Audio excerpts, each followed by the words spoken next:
প্রথমে জানিয়ে দিব আন্তর্জাতিক বাজারে স্বর্ণের দাম আবারও কমেছে। মার্কিন ডলার কিছুটা শক্তিশালী হওয়ায় এবং সুদের হার কমার সম্ভাবনা পাওয়ায় স্বর্ণের দামে চাপ পড়েছে, যার প্রভাব দেশের বাজারেও পড়তে পারে বলে ধারণা করা হচ্ছে।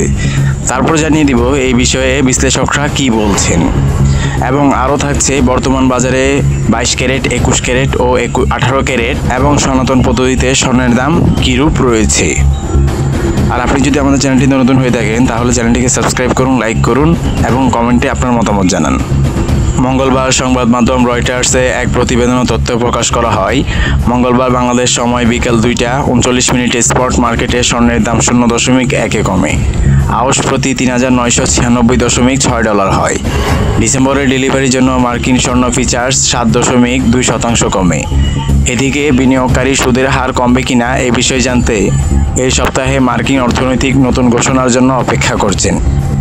মার্কিন ডলার গত 3 মাসের সর্বোচ্চ হওয়ার পর কিছুটা দুর্বল হয়েছে। এতে অন্যান্য মুদ্রায় স্বর্ণের দাম কমে গেছে। অন্যদিকে 10 বছর মেয়াদী মার্কিন ট্রেজারি বন্ডের মুনাফা সোমবারের সর্বোচ্চ স্তর থেকে কিছুটা কমে গেছে। সম্প্রতি ফেডারেল রিজার্ভ চলতি বছরের দ্বিতীয়বারের মতো সুদের হার কমালেও চেয়ারম্যান শেরওয়ান পাওয়েল জানিয়েছেন এই বছর সুদের হার আরও কমবে কিনা তা নিশ্চিত নয়। ধারণা করা হচ্ছে ডিসেম্বরের ফেডারেল রিজার্ভ আরও একবার সুদের হার কমাতে পারে। দেশের বাজারে বর্তমান 22 ক্যারেটের প্রতি ভরি স্বর্ণের দাম পড়বে 2,01,770 টাকা। পাশাপাশি 21 ক্যারেটের প্রতি ভরি স্বর্ণের দাম পড়বে 1,93,500 টাকা এবং 18 ক্যারেটের প্রতি ভরি 1,65,081 টাকা ও সনাতন পদ্ধতির প্রতি ভরি স্বর্ণের দাম পড়বে 1,03,80 টাকা। বিশ্লেষকরা বলছেন নিম্ন সুদের হার ও অনিশ্চিত অর্থনৈতিক পরিবেশ সাধারণত স্বর্ণের দাম কমাতে পারে। সবাই এখন আগামী বুধবার প্রকাশিত মার্কিন কর্মসংস্থান তথ্য ও ISM-PMI রিপোর্টের দিকে নজর রাখছে। চলতি বছরে এখন পর্যন্ত স্বর্ণের দাম বেড়েছে 53%।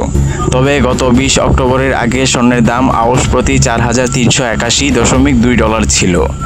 এরপর থেকে প্রায় 400 ডলার পড়েছে। অন্যদিকে স্কট সিলভার আউন্স প্রতি 48.04 ডলার স্থিতিশীল 0.1% কমে 1,065.15 ডলার হয়েছে এবং 1.9% কমে 1,417.16 ডলারে পৌঁছে।